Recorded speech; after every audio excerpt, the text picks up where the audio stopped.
Void की कड़ा Tyrannosaurus की गर्दन के पास पहुंचने के बाद उसके ऊपर एक पावरफुल अटैक कर देता है, जिसकी वजह से टायरानोसॉरस थोड़ा बहुत इंजर्ड हो जाता है। पर टायरानोसॉरस उस इंजरी से बहुत ही जल्द रिकवर कर देता है।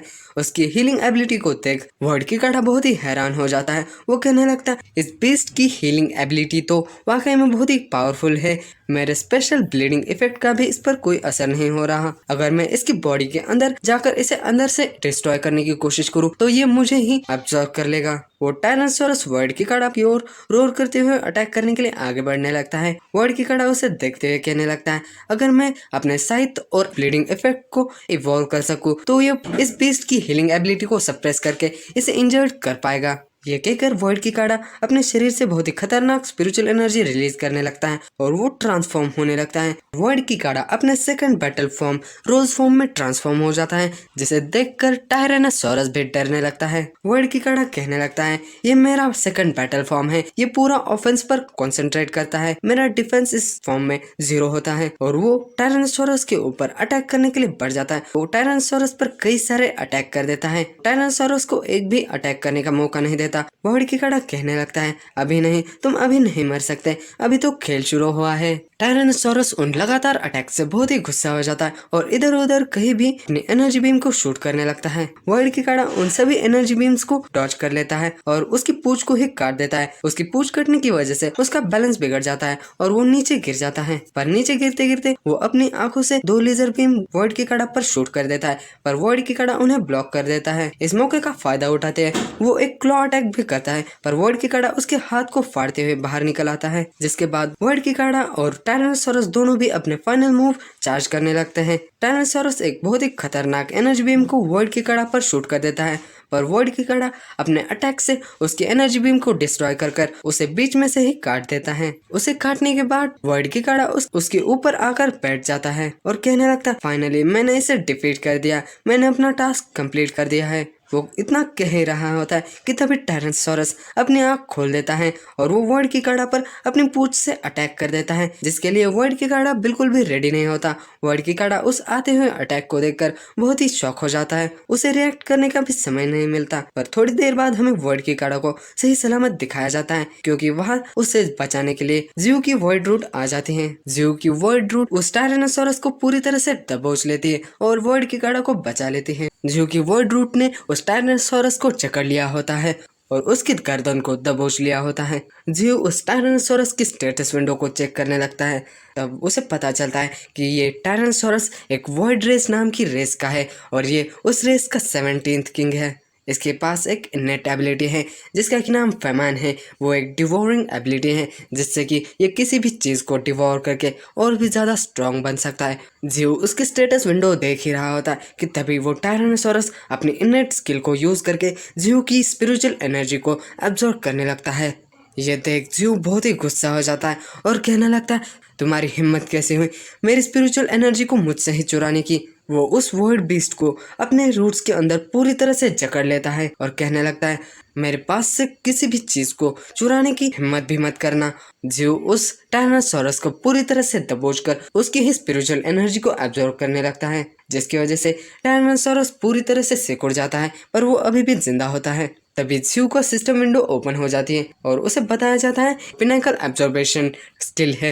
वो उस टायरानोसॉरस की फेमान एबिलिटी की वजह से और भी स्ट्रेंथन हो चुकी है। ज़्यू ये देख कहने लगता है, मुझे ये बिल्कुल भी नहीं लगा था कि इस टायरानोसॉरस की वजह से मेरी एबिलिटी इवॉल्व हो सकती है। ये वाकई में बहुत ही अच्छा गेन है। और वो कहने लगता है, वर्ड बीस्ट बाकी के बीस्ट के मुकाबले पावरफुल होते हैं, पर इस टायरानोसॉरस का नसीब बहुत ही खराब था कि ये हमसे भिड़ने आया।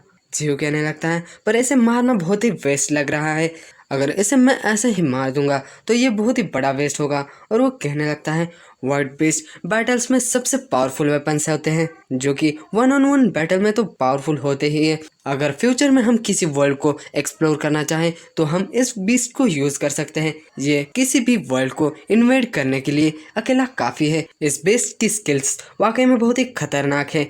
ये अपनी स्किल्स से पूरे वर्ल्ड को कॉन्क्यूर कर सकता है। ज़्यू कहने लगता है, बाकी के क्रिएचर्स को देखा जाए तो वो कई सारी हार्डशिप से गुजरते हैं कल्टीवेट करने के लिए, पर इस बीस्ट को देखा जाए तो ये किसी भी चीज को डिवोर करके अपने आप को इवॉल्व कर सकता है, फिर भी ये अपने वॉइड रेस का सिर्फ 17th किंग है। जियो उस वॉइड टायरानोसॉरस की कल्टीवेशन को सप्रेस करके कहने लगता है, तो मैं इसकी कल्टीवेशन को सप्रेस करके इसे 9 ग्रेट डायमेंशंस में से डायमेंशन ऑफ वॉइड में छोड़ दूंगा, और वो उसकी आधी बॉडी को ही डायमेंशन ऑफ वॉइड में फेंक देता है। वर्ड की कड़ा जियो की बातें सुनने के बाद जियो को कहने लगता है, मास्टर, ये टायरानोसॉरस सिर्फ 17th किंग था अपनी रेस का, और वो इतना पावरफुल था, मुझे उसे हराने के लिए अपना बेस्ट देना पड़ा, फिर भी मैं उसे पूरी तरह से हरा नहीं पाया। जो हायर रैंकिंग किंग्स होंगे वो कितने पावरफुल होंगे, क्या हम उनका सामना कर भी पाएंगे? जियो वर्ड की काड़ा को देखते हुए कहने लगता है, तो वर्ड की काड़ा भी अपनी सेकंड फॉर्म को एक्टिवेट करने में सक्सेसफुल हो गया। अब सिर्फ पांडा के पास ही अपनी सेकंड फॉर्म नहीं है, वर्ड की काड़ा के पास भी उसकी सेकंड फॉर्म है, और सेकंड फॉर्म पाने के बाद वर्ड की काड़ा को एक स्किल मिली है जिसका की नाम है ब्लड काइंड, जिसकी वजह से वर्ड की काड़ा ब्लड और स्पिरिट एनर्जी को एब्जॉर्ब करके अपने स्टेमिना को रिकवर कर सकता है, और इस स्किल्स की वजह से उसकी कल्टीवेशन की स्पीड भी बढ़ जाती है। जियो कहने लगता है, तो चलो हमें वापस जाना चाहिए, हमने यहाँ बहुत ही ज्यादा समय वेस्ट किया है। और हमारा सीन वापस से मिस्टी माउंटेन पर आ जाता है, जहाँ फर्स्ट अरेना का सीन दिखाया जाता है। वहाँ पर थंडरस पोलर बियर एक राइनो को हराकर अपने फर्स्ट राउंड को जीत जाता है। रेफरी कहने लगता है, थंडरस पोलर बियर इस राउंड में जीत जाता है, और वो रेफरी एक ह्यूमन होता है। हमें दूसरी बैटल को दिखाया जाता है। उस बैटल में एक शार्क जैसा मॉन्स्टर अपने टेंटाकल्स से अपने अपोनेंट पर हमला करने लगता है, और उसका अपोनेंट रेड होता है। रेड अपने ड्रैगन स्केल क्लॉ को यूज करके अपने अपोनेंट के टेंटाकल्स को ही काट देता है, और रेड उस राउंड में जीत जाता है। रेड कहने लगता है, मेरे जो अपोनेंट्स है वो बहुत ही स्ट्रांग हो रहे हैं, पर फाइनली मैं टॉप 108 रैंकर्स की लिस्ट में पहुंच चुका हूं। हालांकि मैं अभी भी सिर्फ 82nd रैंक करता हूं। और वो 3-eyed रेस के बंदे को देखते हुए कहने लगता है, ये 3-eyed रेस का इतना पावरफुल होने के बाद भी वो सिर्फ अब तक टॉप 50 रैंकिंग में ही पहुंच पाया है। रेड कहने लगता है, लाइट एलिमेंटल फ्रूट, क्या मैं उसे पा भी पाऊंगा या नहीं? तभी हमारा सीन मिस्टी माउंटेन के ग्रेट बीस्ट पर आ जाता है, जो कि एक बहुत ही बड़े पिलर पर खड़े होते हैं। वहाँ पे हमें नाइनटेल फॉक्स को दिखाया जाता है, जो कि रेड को देखते हुए कहने लगते हैं, ये ह्यूमन उतना बुरा नहीं है। हालांकि उसकी रैंकिंग अभी के लिए तो बहुत ही कम है, पर उसने अभी तक अपनी पूरी स्ट्रेंथ को बिल्कुल भी एक्सपोज नहीं किया है। पर उसके शरीर में एक अननोन पावर है जो कि उसे बिलोंग नहीं करती, पर वो बहुत ही पावरफुल है। बुलडीमन कहने लगता है, तो अब 108 पार्टिसिपेंट्स ही बचे हुए हैं, अब रैंकिंग्स पॉइंट्स पर डिपेंड होगी। अगर वो अपनी रैंकिंग को बढ़ाना चाहता है तो उसे अपनी पूरी स्ट्रेंथ को यूज करना होगा आने वाली बैटल्स में। और वहीं पे साइड पे हमें ब्लैक थंडर ड्रैगन को दिखाया जाता है, जो कि रेड को ही देख रहा होता है। और कुछ मैचेस के बाद रेफरी अनाउंस करते हुए कहने लगता है, तो नेक्स्ट मैच होगा शैडो टाइगर और टाइटन के बीच। विंगयांग उनके बैटल की अनाउंसमेंट सुनने के बाद कहने लगता है, तो फाइनली टॉप 10 पार्टिसिपेंट्स की बैटल होने जा रही है। बुलडीमन कहने लगता है, ये दोनों भी 24 राउंड्स को जीत चुके हैं और एक एक राउंड हार चुके हैं। रेड उनके बैटल अरेना को देखते हुए कहने लगता है, मुझे लगा ही था कि अरेना 9 पर कोई ना कोई पावरफुल होगा, क्योंकि वहाँ पर चीयरिंग बहुत ही ज्यादा है। तो यहाँ शैडो टाइगर और टाइटन की फाइट होने वाली है। और रेड खुश होते हुए कहने लगता है, मैं वाकई में बहुत ही लकी हूँ कि मैं इन दोनों में से किसी से फाइट नहीं कर रहा हूँ, क्योंकि ये दोनों भी 7th और 8th रैंक करते हैं और पावरफुल है। तभी वो अपने अपोनेंट को देखकर